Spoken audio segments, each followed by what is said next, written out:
Yes, the NFL got underway again last night. It was a thrilling game, actually. Went right down to the wire. We could have had a tie in the dying minutes, but for a toe. Here to explain more, former NFL player turned pundit and commentator, Jason Bell joins us. Jason, good to see you. Good to see you all. Thank you very much, fellas. It was the Ravens versus reigning champions, the Chiefs, and yeah, we could have seen a tie, but there was just a minuscule bit of a toe over the line, which meant a final touchdown was ruled out. Yeah, I love NFL because of this reason. It always comes down to the last drive. Always the last play. It could be a kick, especially when you got two teams like this. Two MVP quarterbacks going at it. These two teams can be there at the end. The NFL didn't disappoint. What a game. I loved every second of it. Yeah, there was 5 seconds to play when Lamar Jackson threw that ball to Isaiah Likely, and his toe is just over the line. And he had an opportunity for a touchdown before that, and he missed the throw. Wow. So this was his second attempt, and there it is. It's a game of inches, and we see why. I say a lot of people have been tipping up the Chiefs to do it again for a third time in a row, and you tell us you're one of them. You do fancy their chances again. I want to see this. I love to see people chase greatness. And if Patrick Mahomes and the Kansas City Chiefs are going to chase what Tom Brady and Bill Belichick did in New England, it's got to be with a three-peat. Yeah. They might not win as many Super Bowls, but it's about this opportunity, and it can happen. We will look at those two quarterbacks, and the debate will be who's greater based on those achievements. Isn't the draft supposed to stop that kind of dominance? It is, except when you have two consistencies. That's a play caller, a head coach, and a playmaker like Patrick Mahomes. If you can get them to stay together, even with the depreciation of your assets because you lose them in free agency and obviously the draft, other teams get better, those guys can pick up the rest of your team. What about Travis Kelce? I mean, we hear so much about him with Taylor Swift and everything. Is this his last season? Because his brother retired, didn't he? Yeah. Jason, if they can get a three-peat, I think he walks off the field. Why wouldn't you? Because you can't do anything better. It's difficult to play later on in the years like he has, right? He just needs to be healthy in the playoffs. That's the key for them. But he looked good. He made some good, big plays in this game to lead him down to score. Taylor Swift was there last night. She's film coming in. She's film watching the game. So, I mean, the hardcore sort of NFL fans probably see it as a distraction, but the NFL themselves probably love it. It's a lot more eyes on the games. Listen, I love it as a player because I always thought the NFL guys were the coolest. We just needed some attention, and that's exactly what's happening. She knew who to date. She knew what kind of a sports star she wanted, so it worked out, man. I love it. People that don't like that just don't like love, man. And some people just aren't into love stories. Yeah, there's been some suggestions that it's a sort of relationship of convenience, which he's very upset not happy about that. Yes, I mean, on that basis, she's incredibly committed because she's at every game. Yeah, they're telling you how serious this relationship is. They show up for each other, and any relationship that's important. So where's the challenge going to come from then, Jason? If you do fancy the Chiefs again, who could take them all away? Ooh, that division is tough. I mean, that conference is tough. I mean, when I look at the Bengals, I look at Joe Burrow. I really like him. If he's healthy, they can do it. Obviously, the Baltimore Ravens, they are. I mean, if Lamar Jackson gets on a roll, it's hard to stop them. So I look at those two teams at the top as somebody that can really make it difficult for the Kansas City Chiefs. He does not want to play Joe Burrow in the playoffs. That's who beat them before. Right, okay.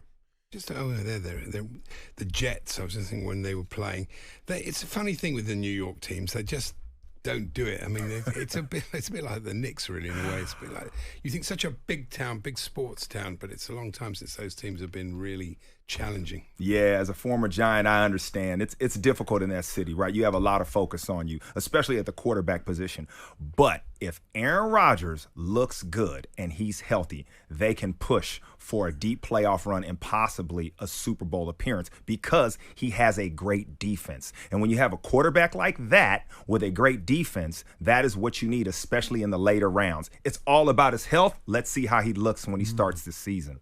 Now, we know that the NFL goes on the road. It's been played in sort of various parts of the world. But for the first time tonight, we've got a game in South America regular season game in Sao Paulo in Brazil, haven't we? Oh, this is going to be great. I just want to hear the crowd, right? See how they react. But, players are used to playing everywhere now. It's a part of the NFL schedule. And for a lot of the young guys, it's the first time out of the country, so it's a new experience. So you really lead on your team leaders, your captains for that. But this is going to be great. I mean, I can't wait to see this. And once again, every city makes it unique because of the crowd and the fans. Yeah. It's a long journey, but there's actually only an hour time difference. That's why it makes sense. It's easier for the players than it is when they come over. Exactly. We've spoken to some of the guys when they've come in, when the NFL teams have put up players who are coming to play in London, and they seem overall to enjoy the experience. I mean, obviously it is an inconvenience. It's a lot of travelling and stuff, and their fans miss a game at home, but it seems to be working pretty well. You know who doesn't like it as the head coaches? They don't like going down the street to play a game. So they always want to be home. It doesn't matter how far they have to travel.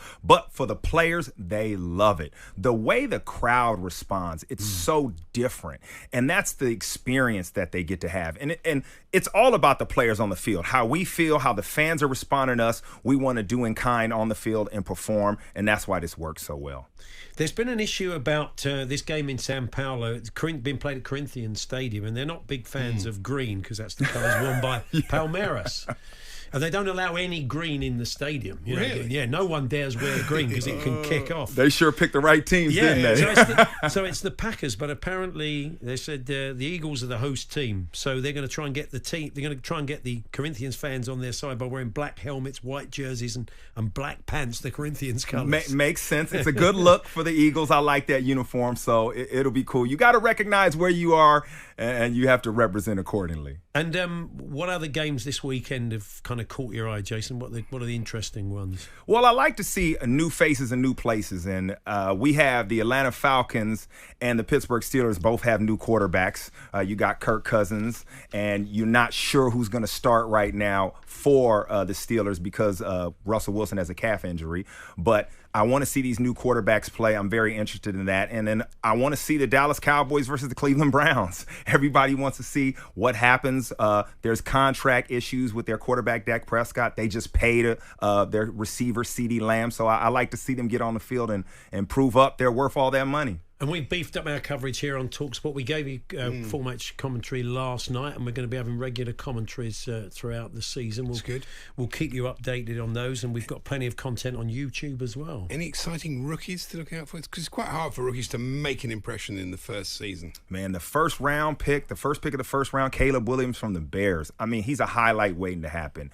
He's what we thought he was. He showed in the preseason he can make those plays, and it's going to be great watching him. And he has a good defense, so it's not forced to win every game. He can go out there and win it in the fourth quarter. Yeah. I can't wait to watch this kid. We will ask you the inevitable Reece Amick question finally, Jason. I mean, he's in the practice squad at the Jaguars now. So, what of his chances? You think he could maybe get some game time this season? Anything is possible in the NFL. I'm telling you, you just have to be patient. It's very hard and difficult to make a roster. The fact that he's on the practice squad tells you that they believe he has the skill set. It just needs to be nurtured and developed. So with injuries and things like that, if you're performing well in practice, they want to find a way to get you on the field. You just have to be patient and continue to push forward. Excellent. He's got a good chance on special teams. Special teams always getting injured, so I think he's absolutely. And he does so much for you, and you only have so many roster spots. You can kick, you can cover kicks, you can play offense.